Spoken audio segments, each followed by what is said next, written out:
Bismillahirrahmanirrahim. So today our topic is about respiration. Respiration is the respiration is the first chapter of of biology book. First chapter of biology book of second year. We will study respiration and we will study introduction of respiration and what are the three types of respiration. We have three types of respiration: external respiration, internal respiration, and cellular respiration. We will study all of these three types of respiration in very detail, and we will study just introduction of respiration. The word respiration has been derived from Latin word.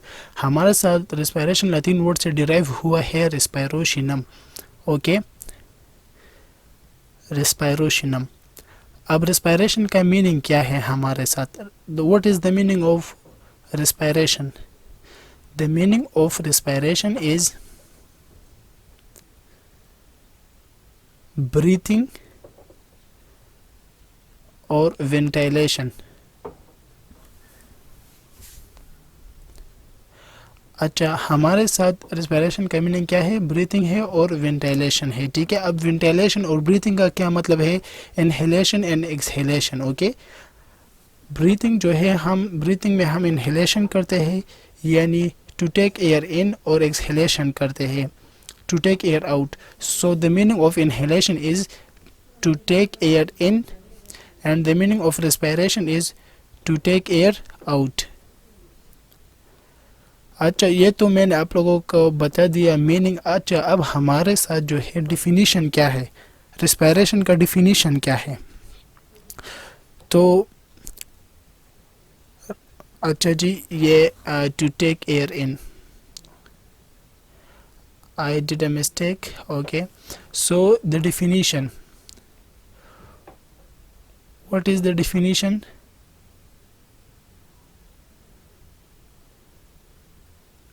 The process in which oxidation of food molecule occur for the production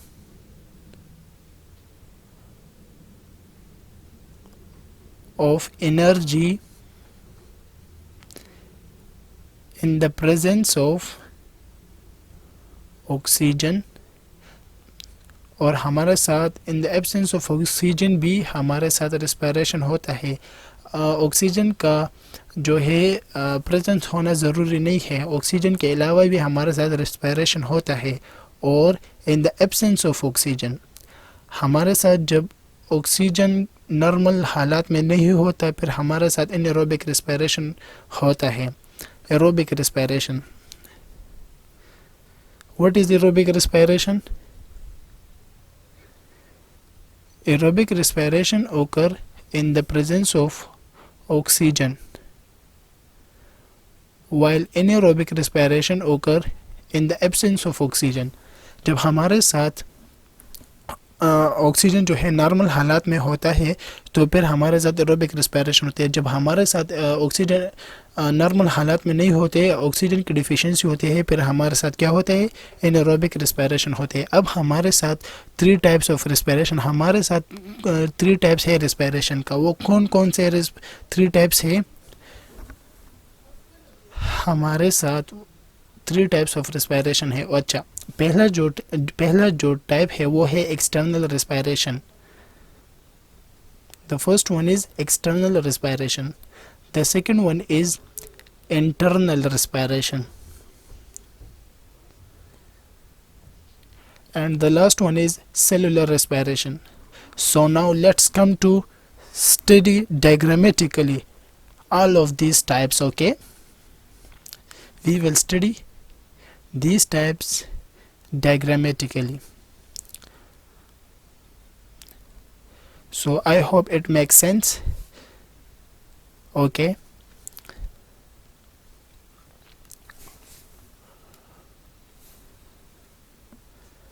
ये अभी मैं जो है heart draw कर रहा हूँ. Heart.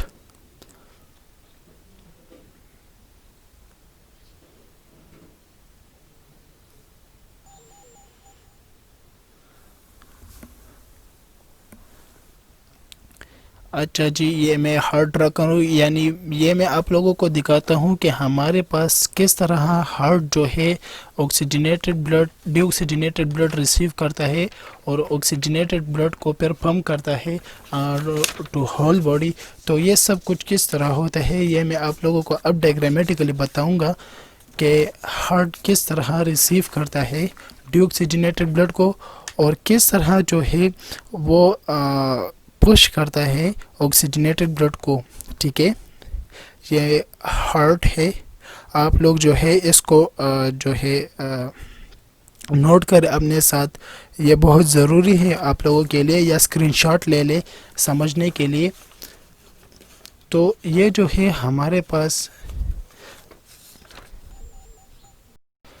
Blue lines जो है ये हमारे साथ क्या शो करते हैं, डीऑक्सीजनेटेड ब्लड वेसल्स को शो करते हैं, और हमारे साथ जो ये रेड लाइंस है ये हमारे साथ ऑक्सीजनेटेड ब्लड वेसल्स को जो है शो करता है। डी ये ब्लू लाइंस जो है ये वेन्स शो करते हैं, और जो ये रेड लाइंस जो है ये मैंने ड्रा किया है ये हमारे साथ क्या शो करते हैं, ऑक्सीजनेटेड ब्लड वेसल्स को शो करते हैं। ये मैंने जो है टिश्यू ड्रा किए, टिश्यू से हमारे साथ जो है टिश्यू में डीऑक्सीजनेटेड ब्लड होता है, और टिश्यू में एफिशिएंसी ज़्यादा होता है डीऑक्सीजनेटेड ब्लड का, या sorry I am really sorry, carbon dioxide का एफिशिएंसी बहुत ज़्यादा होती है, और कार्बन डाइऑक्साइड जो है ये डिफ्यूज़ होता है हमारे साथ वेन्स में। ठीक है, वेन्यूल्स में। तो फिर वेन्स हमारे साथ जो है ये हार्ट को ले जाता है। अच्छा, ये हमारे साथ सेल्स है, एक्स्ट्रा सेलुलर फ्लूइड है टिश्यू के दरमियान, सेल्स के टिश्यू में सेल्स के दरमियान हमारे साथ एक्स्ट्रा सेलुलर फ्लूइड होते हैं, और एक्स्ट्रा सेलुलर फ्लूइड को हम टिश्यू फ्लूइड भी कहते हैं। अच्छा, इंटरसेलुलर स्पेस हम कहते हैं। इंटरसेलुलर स्पेस किसे कहते हैं, सेल्स के दरमियान हमारे साथ थोड़ी बहुत स्पेस होते हैं, और उस स्पेस को हम क्या कहते हैं, इंटरसेलुलर स्पेस कहते हैं। ठीक है, अच्छा जी, अब मैं जो ड्रा कर रहा हूँ प्लांट्स जो है ये O2 को जो है प्रोड्यूस करता है एज अ बाई प्रोडक्ट, और CO2 को जो है ये यूज़ करता है अपने लिए फूड्स बनाने के लिए। एटमॉस्फेयर में हमारे साथ ऑक्सीजन की जो है कंसंट्रेशन जो होता है वो बहुत ज़्यादा होती है, O2 का कंसंट्रेशन, और CO2 का कंसंट्रेशन एटमॉस्फेयर में हमारे साथ बहुत कम होता है, इसलिए क्योंकि प्लांट्स जो है ये अब CO2 को अपने लिए इस्तेमाल करते हैं, अपने खुराक बनाने के लिए इस्तेमाल करते हैं। मेरे साथ यहाँ पर जगह नहीं था, तो इसलिए मैंने लंग्स को इस बोतल से रिप्रेजेंट किया है। इसको लंग्स आप लोग कंसिडर करें। ठीक है, ये मैं हमारे साथ लंग्स है, ये जो मैंने बोतल तरह इंक का बोतल तरह जो मैंने ड्रा किया ये हमारे साथ क्या है, ये लंग्स है। O2 जो है ये इनहेल होता है, यानी जाता है लंग्स में, और CO2 जो है ये एक्सहेल होता है। ठीक है, CO2 क्या होता है, CO2 एक्सहेल होता है। क्योंकि CO2 क्यों एक्सहेल होता है, क्योंकि इसका कंसंट्रेशन लंग्स में ज़्यादा होता है, और O2 क्यों इनहेल होता है, क्योंकि O2 का कंसंट्रेशन जो है लंग्स में कम होता है। ठीक है, अच्छा जी, हमारे साथ टिश्यूज़ में CO2 का कंसंट्रेशन ज़्यादा होते हैं, इसलिए CO2 डिफ्यूज़ होता है हमारे साथ ब्लड में, वेन्यूल्स में।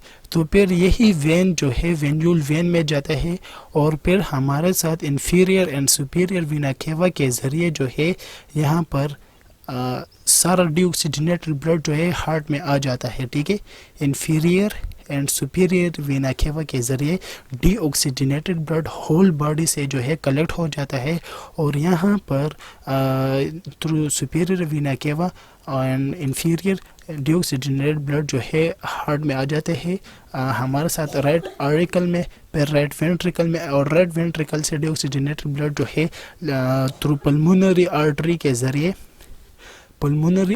ज़रिए लंग्स में जाता है। ठीक है, लंग्स में जो है CO2 जो है वो पुश हो जाता है, क्योंकि लंग्स में ब्लड में CO2 का कंसंट्रेशन ज़्यादा होते हैं और लंग्स में कम होते हैं, इसलिए CO2 जो है वहाँ पर डिफ्यूज़ हो जाते हैं। अच्छा, ये हमारे साथ पल्मोनरी वेन है। पल्मोनरी वेन के ज़रिए हमारे साथ O2 जो है वापस ऑक्सीजनेटेड ब्लड लंग्स में ऑक्सीजन ब्लड ऑक्सीजन हो जाते हैं, ऑक्सीजनेशन हो जाती है। फिर हमारे साथ पल्मोनरी वेन के ज़रिए लेफ़्ट आर्टिकल और लेफ़्ट वेंट्रिकल के देन लेफ्ट वेंट्रिकल में जो है ऑक्सीजनेटेड ब्लड आ जाते हैं और लेफ्ट वेंट्रिकल से फिर एओर्टा में यही ऑक्सीजनेटेड ब्लड जो है जाता है, ठीक है। ये एओर्टा है हमारे साथ, ऑक्सीजनेटेड ब्लड जो है एओर्टा के ज़रिए, फिर आर्टरी के ज़रिए और फिर आर्ट्रियोल्स के ज़रिए जो है सारे बॉडी में ब्लड जो है ये जो है हमारे साथ डिवाइड हो जाता है। तो हमारे साथ सारा बॉडी जो है वो क्या ले लेता है, ऑक्सीजनेटेड ब्लड ले लेता है, ठीक है। तो अब अच्छा हम पढ़ेंगे, अच्छा यहाँ पर एक्सटर्नल रेस्पिरेशन। एक्सटर्नल रेस्पिरेशन कहाँ हुआ, एक्सटर्नल रेस्पिरेशन, अच्छा एक्सटर्नल रेस्पिरेशन हमारे साथ यहाँ पर हुआ जब movement of air in and out of the lungs जब हुआ, ठीक है। Movement of air in and out of the lungs, okay. जब हमारे साथ हवा जो है एटमॉस्फेयर से लंग्स में जाता है तो और CO2 लंग्स से एटमॉस्फेयर में जाते हैं, इसको हम क्या कहते हैं, एक्सटर्नल रेस्पिरेशन, ठीक है।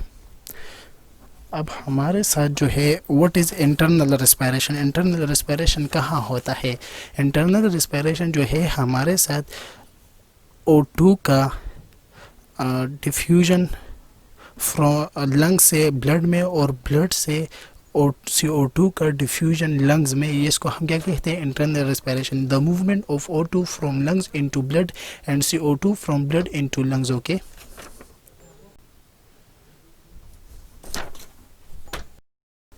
ये तो हमारे साथ इंटरनल रेस्पिरेशन। अब सेलुलर रेस्पिरेशन क्या है, movement of O2 from blood into tissue and CO2 from tissue into lungs. जब हमारे साथ CO2 का डिफ्यूजन हो जाता है टिश्यू से वेन्स में यानी डीऑक्सीजनेटेड ब्लड, और जब ब्लड से ऑक्सीजनेटेड ब्लड वेसल से O2 का डिफ्यूजन हो जाते हैं टिश्यू में, इसको हम क्या कहते हैं, सेलुलर रेस्पिरेशन कहते हैं। I hope you understand it very well. If you like my video, share it, subscribe it, and good bye.